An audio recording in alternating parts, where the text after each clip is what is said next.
Hello and welcome to my talk on Kotlin's companion, the power of IntelliJ IDEA. Or more exactly, it's about the power of tools, because Kotlin, the programming language, wouldn't be as powerful as it is without all the tools that IntelliJ provides for you. It makes the development experience so much better, so much easier. My name is Mark. I'm working as a software architect and as a Kotlin trainer at the company IntelliJ. And you can reach me on Twitter if you want. We're gonna do a talk on lots of amazing tools and tricks you can do with Kotlin and IntelliJ. Some of the tricks are applicable to many languages, but you can use them with Kotlin to make your editing experience more productive. And a common theme in this talk is that we're going to use the combination Alt-Enter a lot to try out lots of different things. So without further ado, let's get started.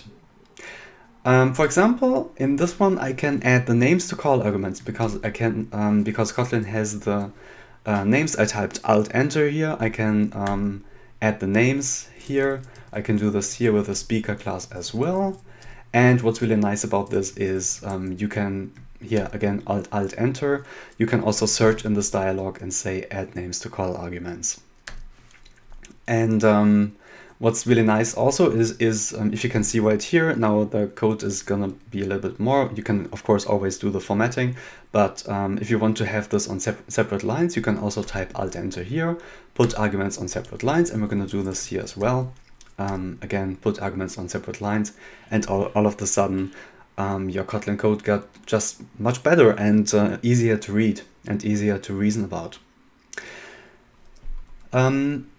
Also, if you have any other things, like for example, you want to have insert a main function, for example, you can type main. We're using a feature of IntelliJ which is called live templates here. And if you want a main function like this, you can just type main. If you want a main function with arguments, you can type main A. And if you want to know about all the live templates that you can insert at a particular point on Mac, you can type Command J to see, for example, we can insert an extension function here. And this is really, really powerful. And you're going to see me using this feature with live templates also to insert some code snippets later on. So I'm also using some custom live templates here in this talk. One more note is that if you go on GitHub, this project is actually available on GitHub. And you can see right here that we are in this first file.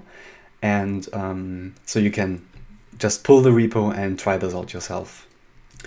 One more thing in this class, for example, also one other thing which you can do with Alt-Enter is if you have a field in a class, in a body, not in the constructor, you can add the getters and setters. If you're like me and you don't really know the syntax of the custom getters and setters, you can just type Alt-Enter on a field and say add getter and setter, and there you go.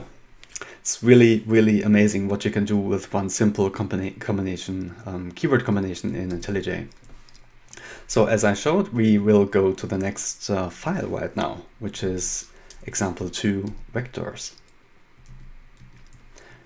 So in this example, we have a data class vector which has the fields x, y, and z, and we have 2 instances of vector right here. And if you want to destructure, if you want to get all the let's say we want to get all the fields in a single expression, what you can do is you can type a.val, or you can create a variable, and normally you can say create a single variable which will just do the regular syntax. But if we're going to do this again, there was also some other thing which was replace this occurrence, create a destructuring declaration, and then the IDE will create all these variables for you and destructure the vector in its single components. What's really nice about this is if you type Alt-Enter again, you see a common theme here. We're using Alt-Enter a lot. You can specify all the types of all the variables here at this point. That's also really, really nice. Okay, let's do another example. For example, if lots of the times I don't remember, okay, how is this working exactly? What's really nice is that you can, in IntelliJ IDEA, you can just write the code what you mean. For example, we want to have now an addition function, an operator function on this a plus b. And what's really nice is you can type Alt-Enter here on the plus and just let IntelliJ create this member function for you. You can also choose an extension function if you want. So let's go for a member function right now. Let's call this other vector other. Let's return a vector, and I'm going to use the template talk vector here to actually return a vector. Okay, now we have a method. Now this works. So now if I want to print this, I can run this. And what's really nice also about IntelliJ is, for example, if we have only a single expression in a function, you can convert this into an expression function. No need for doing this manually, just Alt-Enter on the brace here, convert to expression body, and another Alt-Enter on the return type, and you can just remove the explicit type annotation here.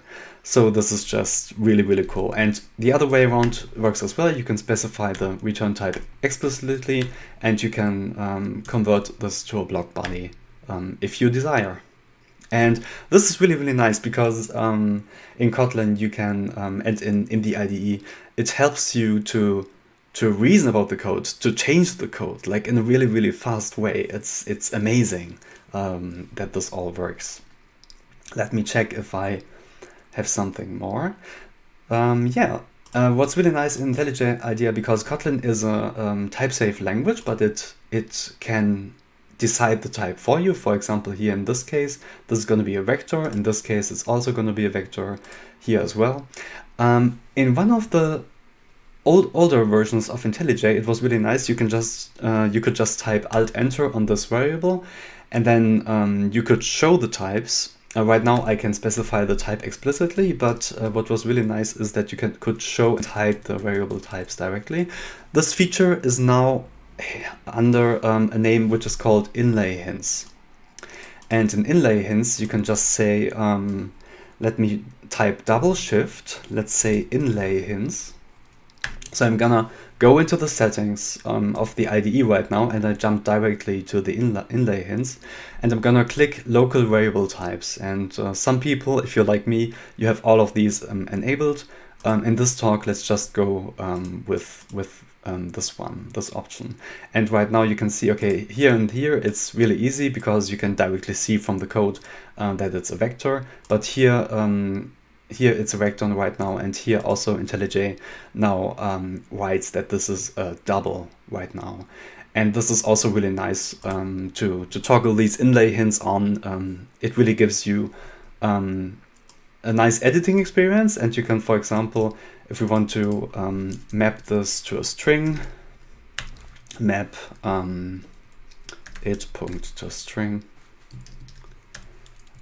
Okay, let's get rid of the sum right now. Then now we know that this is a list of string. Then we can convert it again to an int again, and we are seeing right now how this type is changing as we are editing the code. So we can directly see what the type inference of Kotlin is doing.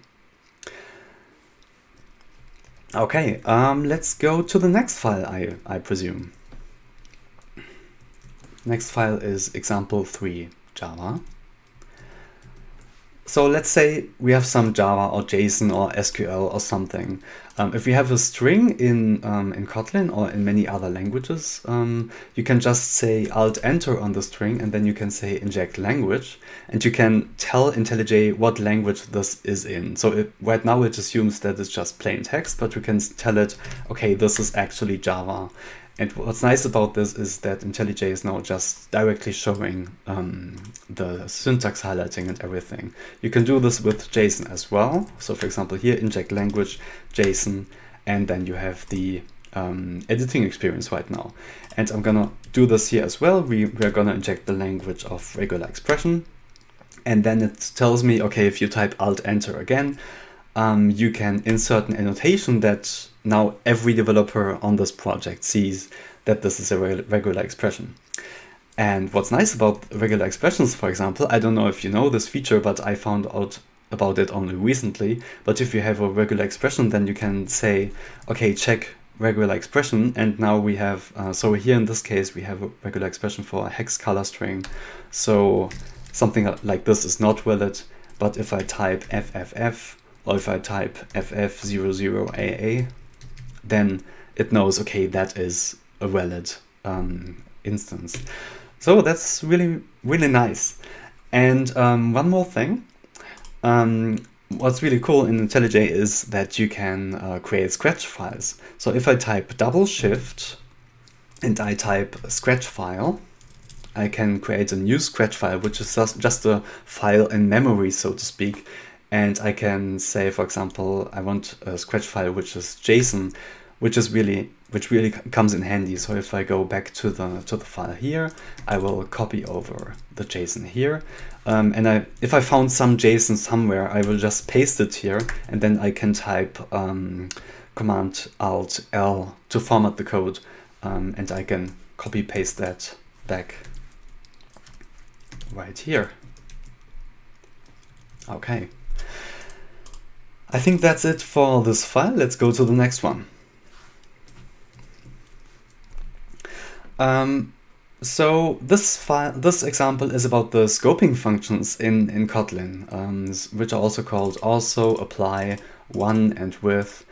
And if you're like me, sometimes you don't really remember, especially at the beginning. It's hard to remember which does what. What's really nice about IntelliJ, why don't you just, edit the code and let you lead by an example? IntelliJ can help you here. For example, if I go to this variable definition here and I tap Alt-Enter, then it says me, okay, you can use apply. So then I can see, okay, this is the way apply works. Then it also suggests me, okay, now this variable you don't need this, you can just inline this. So the code can become like this, and this is something I really enjoy.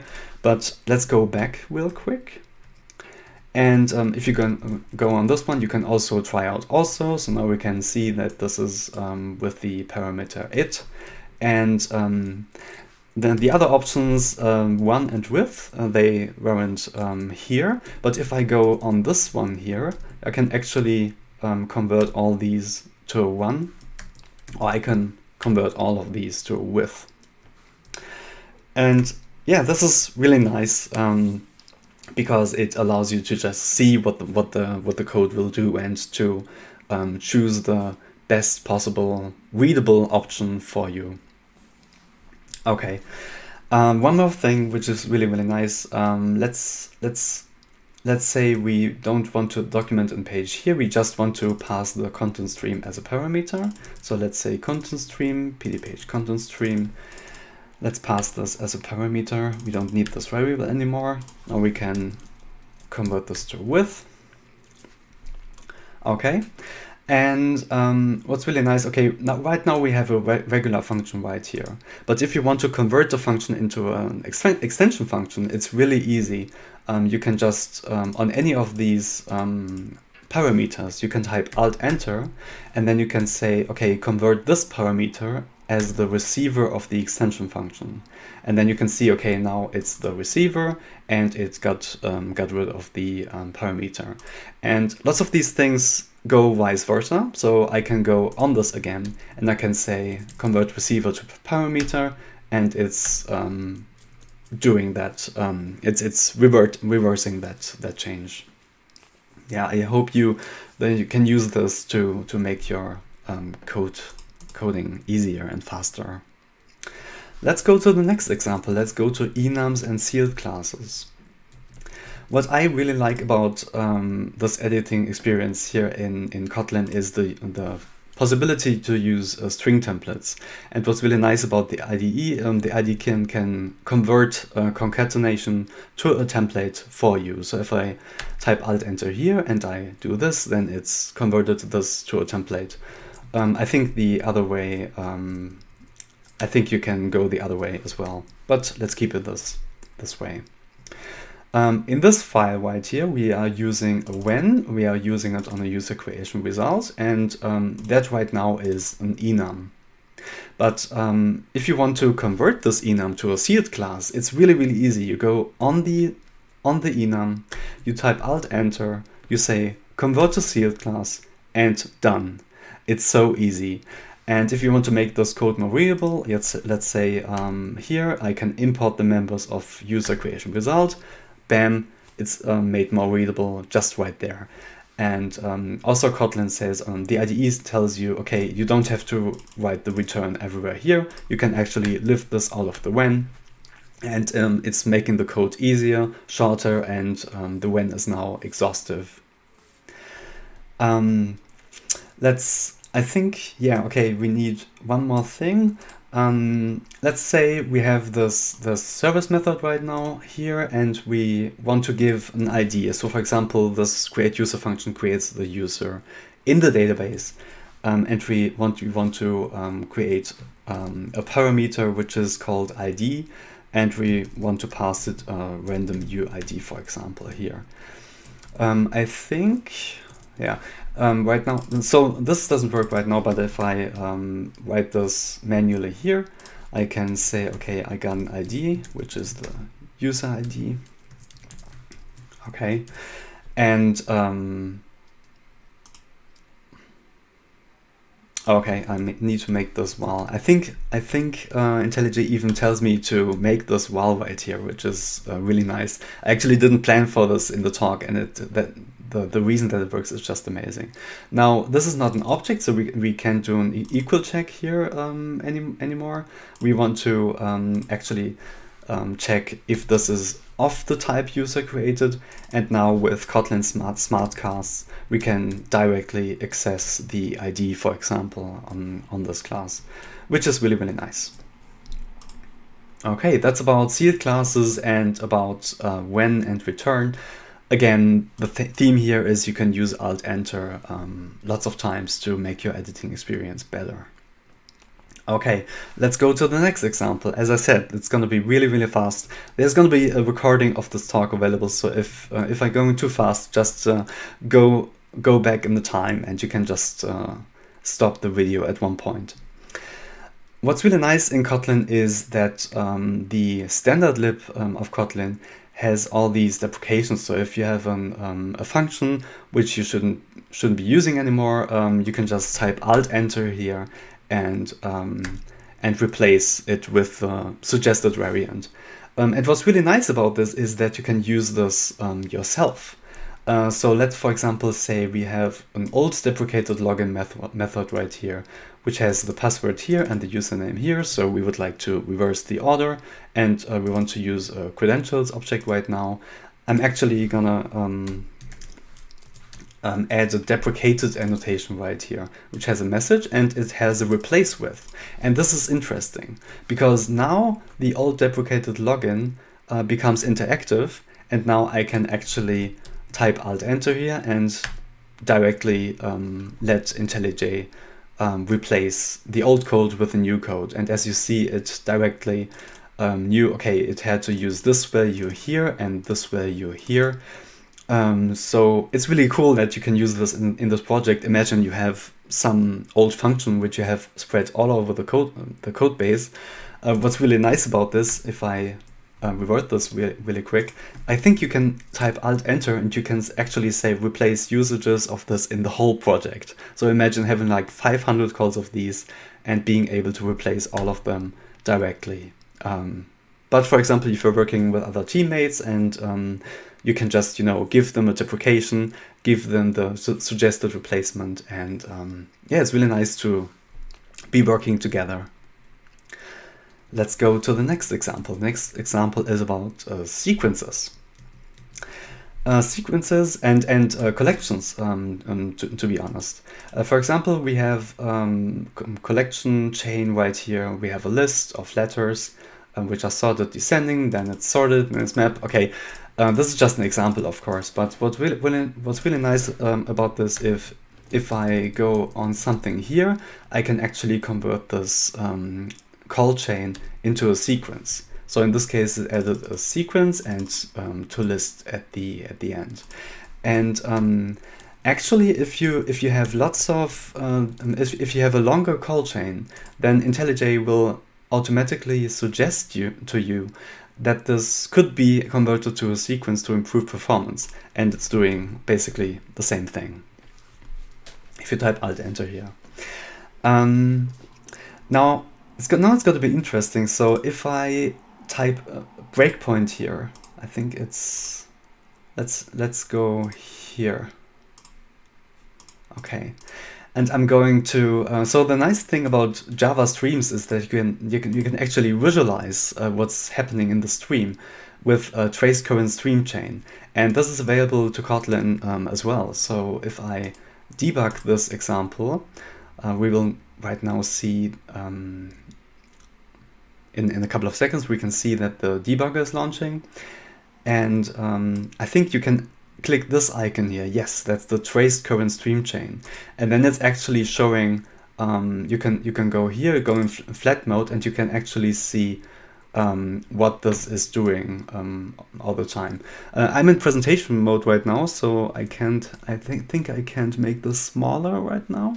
Let's go into split mode again. But what's really nice is that you can see what's happening during the sort and everything. What's happening in the mapping, and then what's the final output. And if you're not in presentation mode, you can see this all at once. So this is, I think, a really, really amazing tool in IntelliJ, and many people just don't know about it. Okay, let's stop this right here again. Let's close this. Okay, and that's for this example. Let's go to the next one. Let's go to coroutines. The editing experience of coroutines is really, really nice. So, for example, let's say I want to add a delay here. So I have a function which is called getAnswer, which returns 42 after waiting a really, really, really long time. So this is from the Hitchhiker's Guide of the Galaxy. And let's add the opt-in for the experimental time here. But now the IDE says to me that I can actually not call this delay function, which is a suspending function, in a non-suspending context. So this is really awesome because it prevents me from accidentally running into this. So I can actually type Alt-Enter here, make think deep suspend, and the same thing here, and the same thing here. I can actually make this suspend, and then I could run this main function. But we don't have so much time right now during this talk, so let's just skip this. The other way around is also nice. So if I actually removed all of the suspending calls in this function, then IntelliJ tells me that this suspend modifier, I don't actually need it anymore. Let's get rid of this opt-in as well. Okay, and what's really nice, in the recent version of the Kotlin IntelliJ plugin, we now have a coroutine debugger. So this example actually is from the Kotlin website. And if I debug this, let's make a breakpoint here. That was too fast. Okay, let's put a breakpoint here and here. Let's debug this again. So now I'm actually in the debugger, and you can, for example, see the coroutine stack trace here. And what's really nice is that you can actually see the current coroutines running. So if I show this here, we can now see that we are in this coroutine, which is the coroutine that adds the answers here. And if I continue to the next one, I can now see that I'm in this coroutine. If I run this, then I can see that the second coroutine is finished and that I'm actually in the third coroutine. And let's go further. Now all the coroutines are gone and the program is complete. So this coroutine debugger, I haven't used it yet in my production code, but I think it's really amazing to have this tool available to actually debug the code. Also nice is that for every suspending function in your code, in your Kotlin code, you get this nice gutter icon that tells you actually this is a suspending function, which is nice. And the coroutine debugger doesn't only work for just coroutines. I read on the Kotlin documentation that it also works with flows. So that's definitely something to look into. So we are at the last example from our talk, which is multi-platform, and this is just amazing. So I kept the best for last. Actually, just one small trick. So for example, if I have this project right here, and I have some string which references a file, I can just click here with Command and click, and I can just open the editor, open a specific file. So I have a common project right now here. Let's step back real quick, and I have a platform KT. So this file, and this expects a platform name, which should return a string. And what's really nice here is that I can click on this and go to the implementation, which is right now in the JVM folder. So in the JVM folder, we are returning the system property, OS name, and OS version. And then we can return the platform name. So in this common module right now, what we're gonna do is we are gonna add some more targets. So we're gonna make this more interesting. I will actually now, so if you are in this build Gradle file, you can actually add the JS target, and you can, I think you can also tell it that this should be in the browser.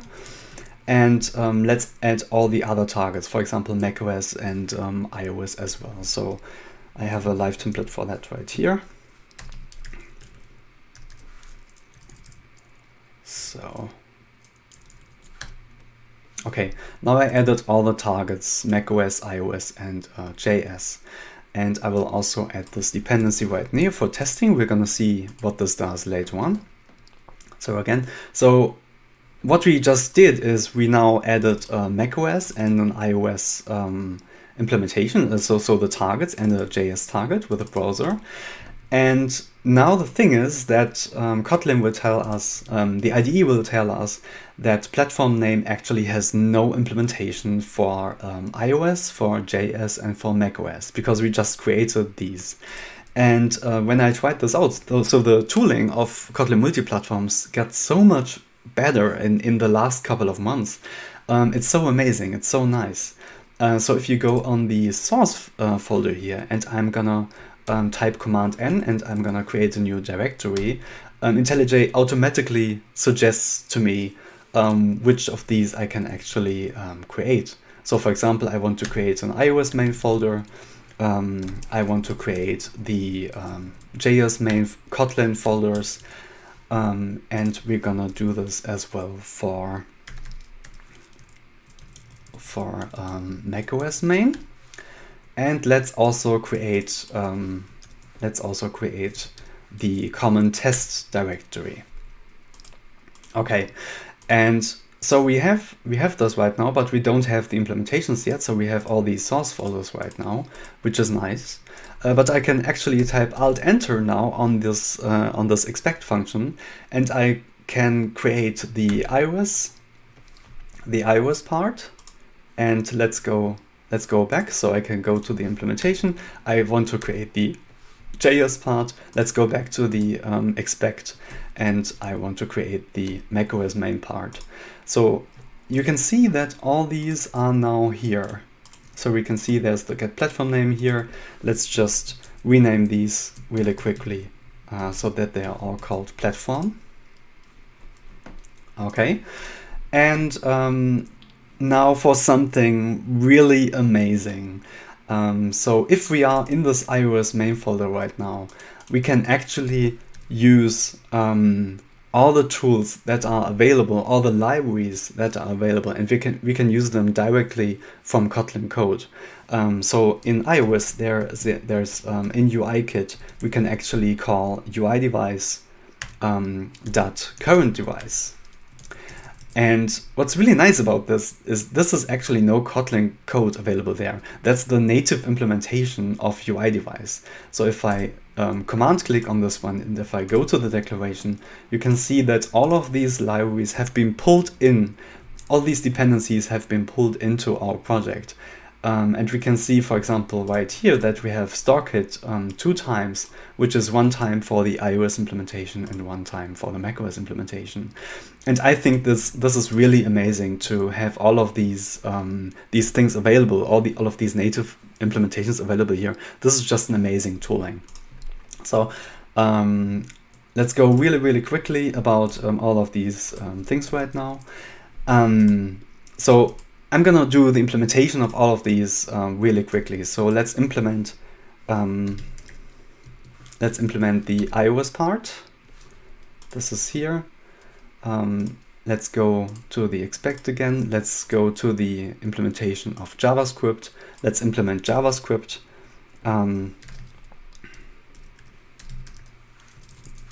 Okay, and also here again, as you saw, we can use the native functions that we have available on this platform. So right now we are in the JavaScript world, so we can have access to the window. Let's go to macOS and also implement macOS. So it's going to be a little bit different here. Let's implement macOS. Let's import ns-process info. Okay, and I think I have all the implementations ready to go. And now for something really amazing. So let's say we want to have a test and we want to show all of these. We can actually say, okay, we now want to have a new test class, which is called platform test. Okay, again, I'm not gonna write this here. I prepared this in advance. So let's say we have all of this written here. So now we are importing this platform name, and we are in the common test folder. So we're actually importing the expect function get platform name here. And now if I run this test, I can actually run this on. So I typed shift, I hold shift and I selected all of these. Now I press enter, and IntelliJ will run all of these things, all of these implementations now for me on all the implementations. So here we can see it on the JVM, and it will actually also start a browser, a headless Chrome browser to run the JavaScript implementation, which I think is really awesome. So this might take a few seconds. Let's wait for it. Okay, here we can see that it actually ran in Chrome headless, but we're gonna see that it's also compiling and running these things on iOS and on macOS, which is really cool. And if that's not cool, then I don't know. So for example, let's say, okay, we want to rename this get platform name to get platform description or get platform string, for example. And now I actually renamed this in all of these variants. So in all of these files, it's now renamed to get platform string, as well as in the test. And I think this is just really an amazing tooling right there, and I can't imagine what to do with it in the next couple of years with Kotlin multi-platform. Okay, let's go back to the thank you. So this has been the talk. I hope you enjoyed it. Thank you for listening. Again, this talk is available on GitHub in github.com/my/Kotlin talk IntelliJ tricks. And if you want to know more about IntelliJ tips and tricks and about keyboard shortcuts and whatnot, I didn't describe all of them in this talk, but if you want to learn more, then go here. And I also created a Kotlin Slack channel, which is called IntelliJ Tricks. So if you want to exchange about all of these tricks, then that's the right place for you. And really hit me up on Twitter. I'm really I'm hoping for your suggestions and for your tips and tricks for the next version of this talk. Thank you.